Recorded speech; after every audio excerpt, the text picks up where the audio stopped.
अमेरिकी अदालत ने मीटा प्लेटफॉर्म्स के व्हाट्सएप के पक्ष में फैसला सुनाया है। इधर देश में इस पर एक बार फिर राजनीति गर्म होती दिख रही है। पेगासस स्पाईवेयर मामले को लेकर कांग्रेस के नेता रणदीप सुरजेवाला ने केंद्र सरकार से जवाब मांगा है। एक अमेरिकी अदालत ने मेटा प्लेटफॉर्म के व्हाट्सएप के पक्ष में फैसला सुनाया। कैलिफोर्निया के ऑकलैंड में अमेरिकी जिला न्यायाधीश फिलिस हैमिल्टन ने एनएसओ ग्रुप को हैकिंग और अनुबंध उल्लंघन के लिए जिम्मेदार ठहराया। इसके बाद कांग्रेस नेता रणदीप सुरजेवाला ने सोशल मीडिया पर लिखे एक पोस्ट में केंद्र सरकार पर हमला बोला। उन्होंने कहा कि पेगासस स्पाईवेयर मामले का फैसला साबित करता है कि अवैध स्पाईवेयर रैकेट में भारतीयों के 300 व्हाट्सएप नंबरों को निशाना बनाया गया। क्या सुप्रीम कोर्ट अब भारत के 300 सहित 1400 व्हाट्सएप नंबरों को हैक करने के फैसले के मद्देनजर आगे की जांच करेगा? और क्या सुप्रीम कोर्ट 2021-22 में सौंपी गई पेगासस स्पाईवेयर पर तकनीकी विशेषज्ञों की समिति की रिपोर्ट को सार्वजनिक करने के लिए आगे बढ़ेगा? आपको बता दें कि व्हाट्सएप ने 2019 में एनएसओ पर मुकदमा दायर किया था। अमेरिकी अदालत के ताज़ा फैसले की साइबर सुरक्षा विशेषज्ञों ने भी सराहना की है। अमेरिकी अदालत के इस फैसले के बाद व्हाट्सएप के प्रमुख विल कैथकार्ट ने इसे गोपनीयता की जीत बताया है और कहा कि व्हाट्सएप लोगों की निजी संचार की सुरक्षा करता रहेगा। दिल्ली के स्कूलों को बम से उड़ाने की धमकी का आरोप एक स्कूल के ही 2 छात्रों पर लगा है। आरोपियों को काउंसलिंग के बाद छोड़ भी दिया गया है। दिल्ली एनसीआर के स्कूलों को पिछले कुछ दिनों से मिलने वाली धमकी के मामले की जांच में चौंकाने वाला खुलासा हुआ है। जांच के दौरान पुलिस को पता चला है कि रोहिणी जिले में स्कूलों को धमकी भरे ईमेल स्कूल के ही 2 छात्रों ने लिखे थे, क्योंकि दोनों छात्र चाहते थे कि स्कूल कुछ दिन के लिए बंद हो जाएं और परीक्षाएं भी टल जाएं। आरोपी छात्रों ने परीक्षाओं की तैयारी नहीं की थी, इसलिए वे एग्जाम नहीं देना चाहते थे। धमकी मिलने के बाद स्कूल बंद हो गए और वो अपने मंसूबों में कामयाब हो गए। फिलहाल दोनों छात्रों की काउंसलिंग कर उन्हें छोड़ दिया गया है। वहीं मामले को लेकर दिल्ली के उपराज्यपाल वीके सक्सेना ने भी सख्त रुख अपनाया है। उन्होंने पुलिस कमिश्नर को निर्देश दिए हैं कि स्कूलों में शिक्षकों और छात्रों को फर्जी बम धमकी से निपटने के लिए विशेष प्रशिक्षण दिए जाएं।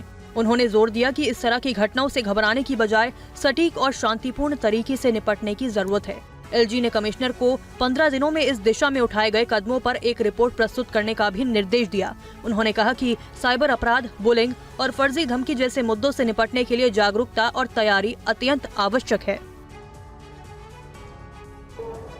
और चलिए आगे बढ़ते हैं। मध्य प्रदेश के भोपाल कैश कांड को लेकर नए खुलासे हो रहे हैं।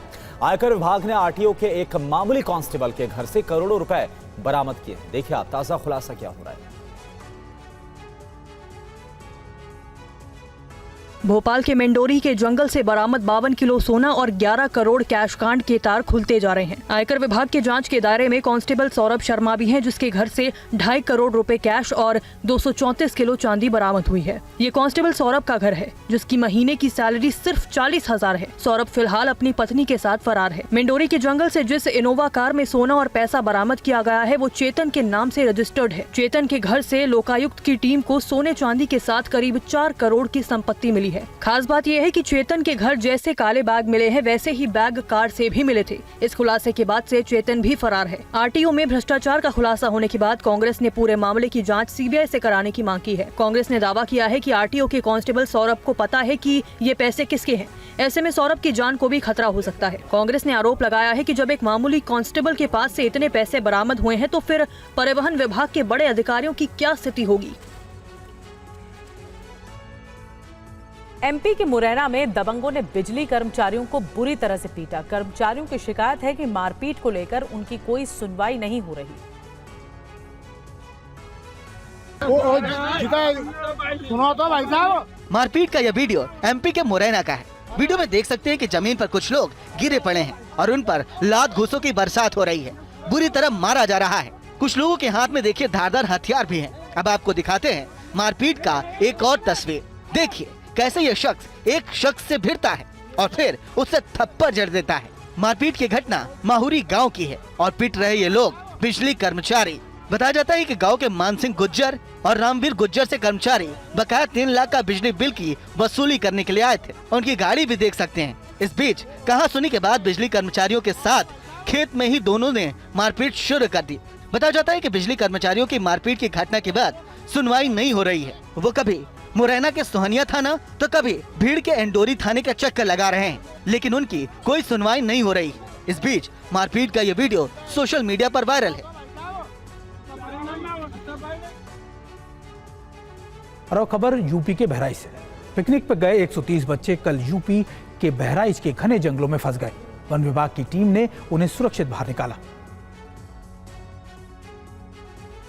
प्रशासन और पुलिस की टीम एक्शन में है। एसडीएम साहब भी रात में बच्चों की हिफाजत के लिए पहुंचे। खबर मिली थी कि 130 बच्चों समेत कुल 155 लोग बहराइच के करतनिया घाट जंगल में फंसे हैं। इन बसों में अब देख सकते हैं बच्चे समेत कई लोग सवार हैं। देर होने की वजह से ये जंगल में फंस गए। अधिकारियों की भी सांसें अटक गयी, क्योंकि रात में यहाँ ठहरना क्या, गुजरना भी खतरे से खाली नहीं है। 3 बजे तक ये रुपेडिया में थे।